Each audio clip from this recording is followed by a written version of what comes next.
Well, Bobby Pierce, you came, you saw, and you conquered. First time in Palmerston North, tight track. Take us through from the pole shuffle. This is my first ever pole shuffle. We don't really do it back home.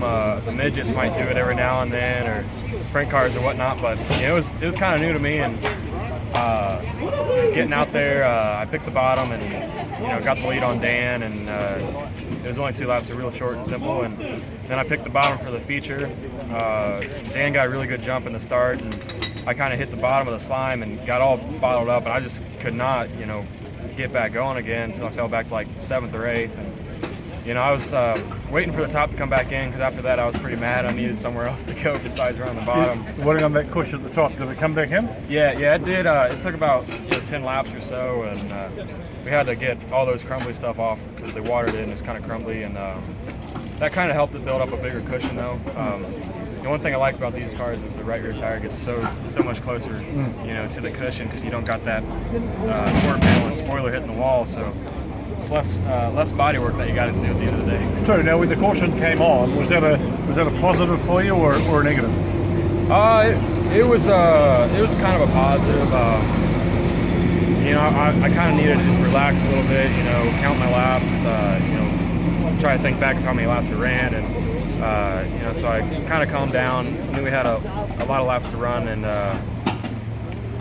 in the initial restart though, it seemed like they kind of took off, like they were messing with stuff in their cars, cranking the weight jack or whatever they do. We don't have all these adjustments back home, so I never messed with. He was there. Yeah, I never messed with them all night, but it seemed like on that restart they really took off, and I was like, uh-oh, we're probably going to be a 3rd place car. And just kept trying the top, and then finally I got going again, and there was a gap up there, and I just took it. And luckily you managed to get through. Mike very much right behind you. Tight track here in Palmy, but a good track. Oh yeah, it got really racy, heck, in the heat races it's so crazy just to race on a track this narrow and flat, because back home I'm so much used to wider tracks and more bank tracks. Need a couple of decent bumpers, make some side rails. It's like the sidecars to move some of them out of it. Exactly. That would be the idea, wouldn't it? Yeah, it would. These cars seem like the body doesn't get beat up on them very much. Us, we kind of touch each other and they get wrinkled or whatever. So. Well, you came out to win a race. You won a race late. This is your last race in New Zealand. You head back to the States? Yeah, fly back on Tuesday. So. I wish we had some more races. It's a lot of fun, and we've really been a competitor. So I don't know. We'll probably come back next year, I hope. And we've been talking about we might even bring some more Americans with us. So that'll be good. Yeah. Now, when you get back to the States, what's first with? I got to go to PRI straight ahead. It's a racing industry show.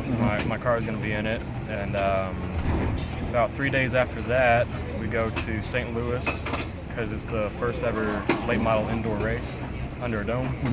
And after that we'll go to Arizona in January, and after that racing doesn't really start up until March. Till March. Yep. So with a bit of luck you might be back next year, and we'd love to have you back. Yeah. So make a promise. Make a promise you'll come back. I promise I'll come back. Right. Well done. Bobby Pierce, congratulations, my friend. Lovely to see you here. Lovely to see your talent, and we look forward to next year. All the best, mate. Thank you. Bye.